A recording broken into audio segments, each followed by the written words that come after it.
Thank you, Chair. Distinguished panelists, distinguished scholars, ladies and gentlemen. I think let me first and foremost thank Major General Alok Deb for the kind invitation. I've been visiting IDSA since Arvind Gupta's time, and we have established strategic links with Colombo think tanks, Lakshman Kadirgam Institute, my previous place. And IDSA is a very important place for us, and especially when it comes to the Institute of National Security Studies. We hope to cement our relationship in the future. Now, as Uttam clearly mentioned, when he was quoting Shakespeare, King Lear, that we had to look at the world from feelings. A few months ago, I quoted Shakespeare, Hamlet, in the Cambridge University, and I've said that the corruption is seen as an ulcer hidden beneath the skin, which secretly poisons the body. And it has actually poisoned many governments, and corruption is seen as one of the highest issues that we are gripping in Sri Lanka. A previous regime was reset because of corruption.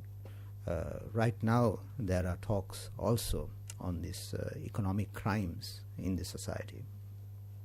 My paper will highlight three areas on economic and political security and internal conflicts, and finally explore possibilities of the NTS architecture for this region.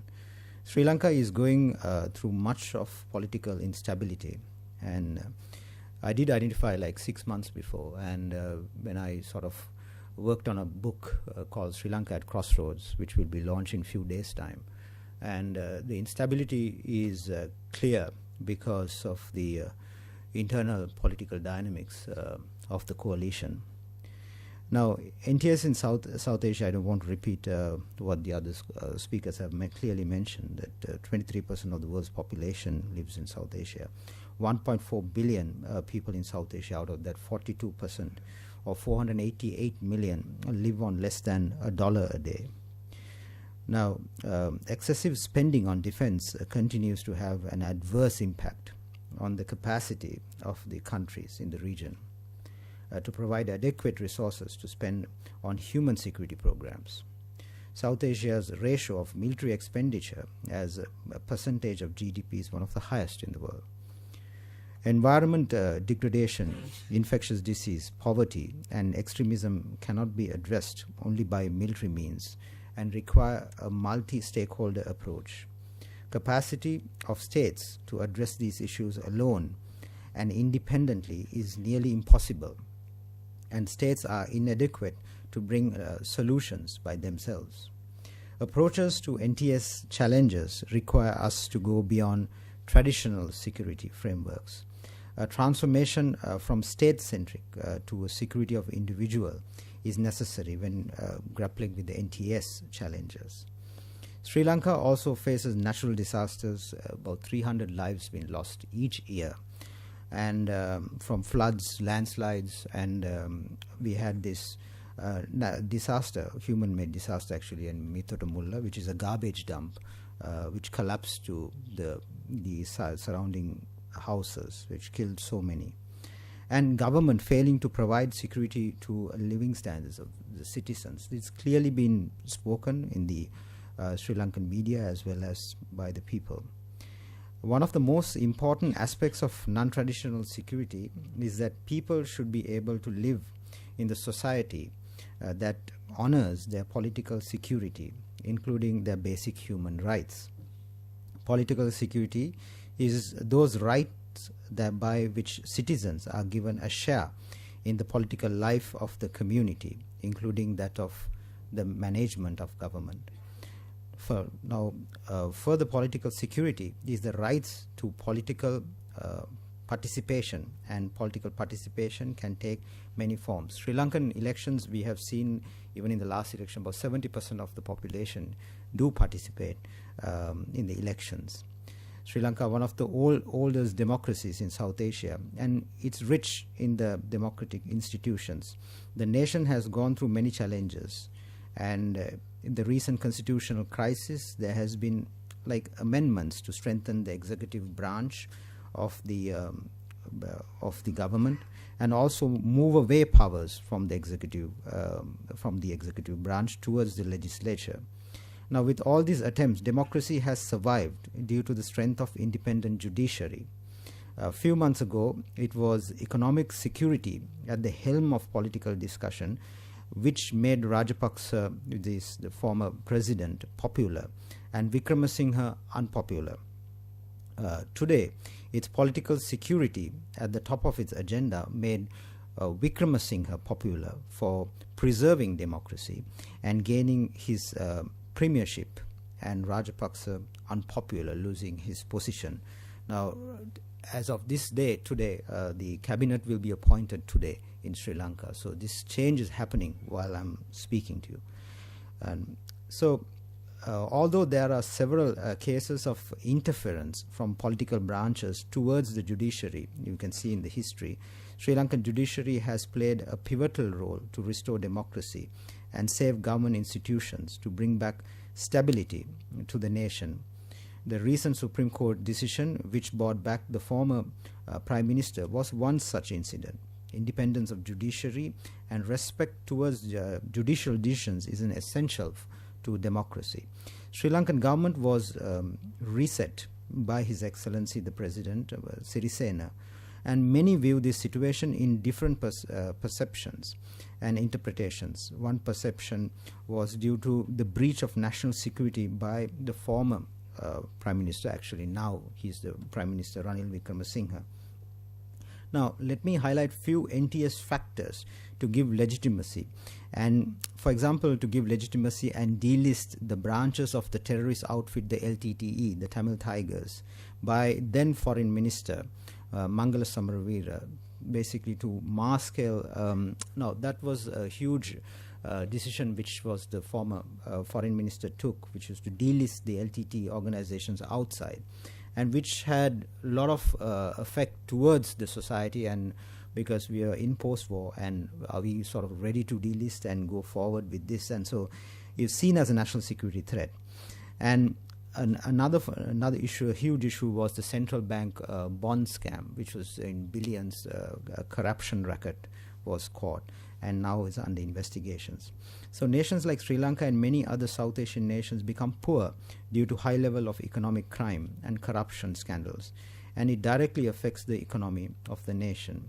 While the rubric of NTS has evolved, firstly, with the 1994 UNDP report, and going on to the basically the safety nets, which was championed by Japan in 1997, soon after the Asia financial crisis, and concepts of human security focusing on reducing the human consequence of violent conflict, championed by Canada and Norway.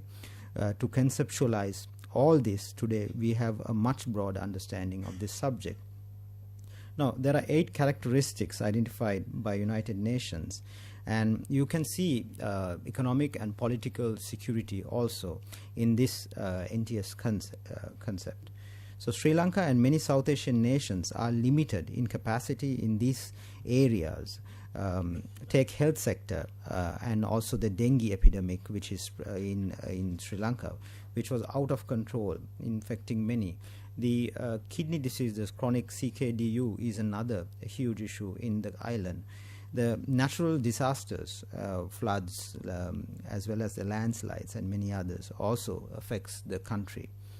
Now, if you look at the dimension of the LTT or the Tamil Tigers, how it affects the Sri Lankan situation, and if you closely analyze it, after there was a killing of 2 police officers recently, and this was suspected to be done by a rehabilitated LTTE fighter who has done this brutal killing due to an attempt to stop the Mahaveru Day, the celebration of the LTTE celebration.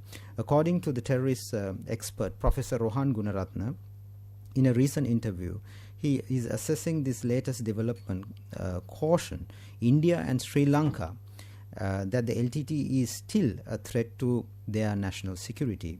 Now, at the INSSSL, the basically Institute of National Security Studies, with its mandate to assess the threat environment of Sri Lanka, will only determine through a process if such threat could emerge in the future. When applying the risk assessment model or the ethnic rebellion model, in Sri Lanka, Sri Lankan case, it does not capture enough data. The conflict is likely to return, and the recent incidents will trigger basically another conflict. Since LTT is completely dismantled in the island, we found no accelerating factors that LTT could regroup to fight against the military in the present environment. But there exist threats of individual incidents. So I cannot agree with Professor Rohan Gunaratna's assessment. Now, according to him, basically, there are many political assassinations that has even in India and also in Sri Lanka that took place, has created a political vacuum. That I could agree that there is a political vacuum created by many assassinations. Although LTT outfit has been defeated by our valiant military, still shadow operators of the organizations and its ideology is active outside the Sri Lankan jurisdiction. LTT was designated under the UN Security Council resolutions in 1373, somehow tactfully by engaging with the Tamil National Alliance. The former coalition government delisted the LTTE entities on November 20th, 2015. Now, Professor Gunaratna, again Rohan Gunaratna, clearly points out it was then former foreign minister who delisted the 16 organizations and 424 individuals listed by the Rajapaksa, the former regime, on 21st 2014.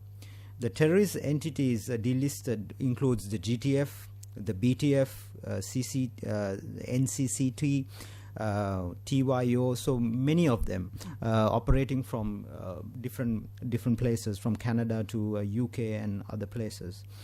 He sees it as a serious threat, and the ideology is clearly visible still, and these groups are clearly sort of trying to bring back the LTTE. The basically destabilizing the government from outside using political allies in their respective nations is clearly seen. Now, this I agree with Professor Rohan Gunaratna, but this does not imply that LTT will re-emerge in Sri Lanka. Some of these groups will openly celebrate these events, the Mahaviru Days and all that, but there is no sort of relevance towards re-emergence of it. Security architecture in South Asia is important at a stage like this, because since military or traditional aspects of security is a difficult part to begin to even talk about an NTS architecture. So NTS, non-traditional security measures, basically would be the best way to go forward. And NTS challenges are common to all South Asian nations, and a nation like Sri Lanka, in a post-conflict nation, could begin this process. What is required in South Asia is a security architecture to curb NTS threats. Now, if you look at the WMDs, which is weapons of mass destructions, we'll see as a grave danger, but small arms, like Ashok mentioned earlier, small arms and light weapons has caused much more damage to our societies. This should be taken in to this framework, I think.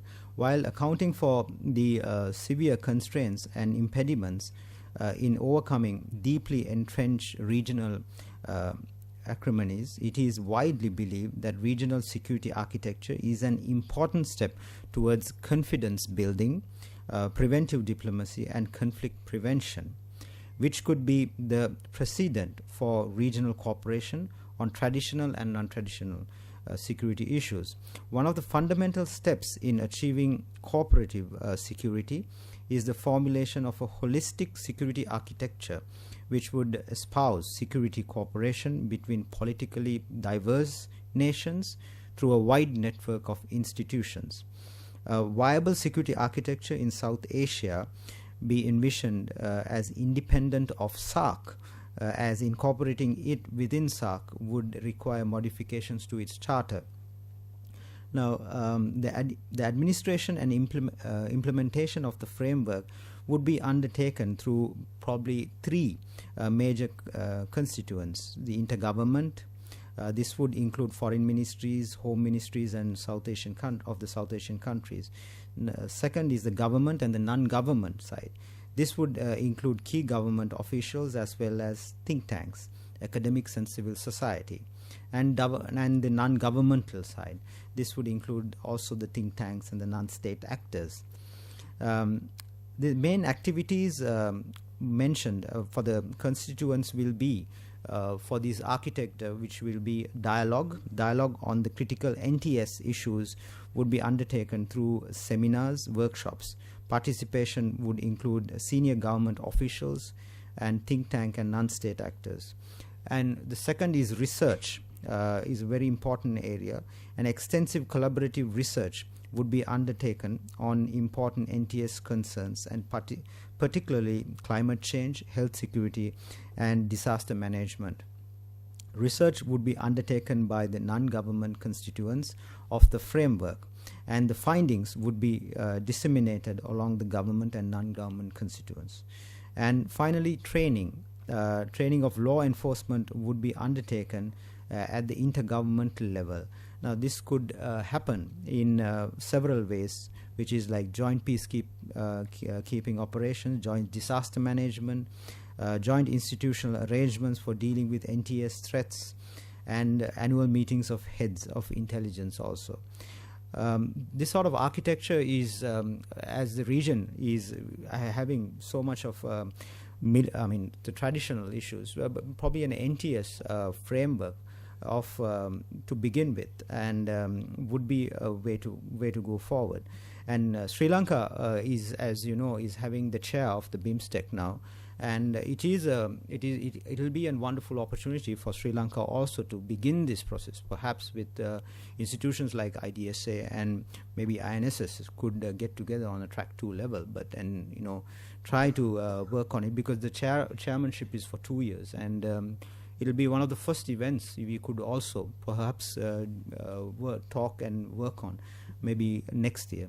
A genuine regional interest in deepening multilateral and bilateral security cooperation, resulting in the strengthening of security cooperation of NTS issues could be achieved from such architecture. Thank you.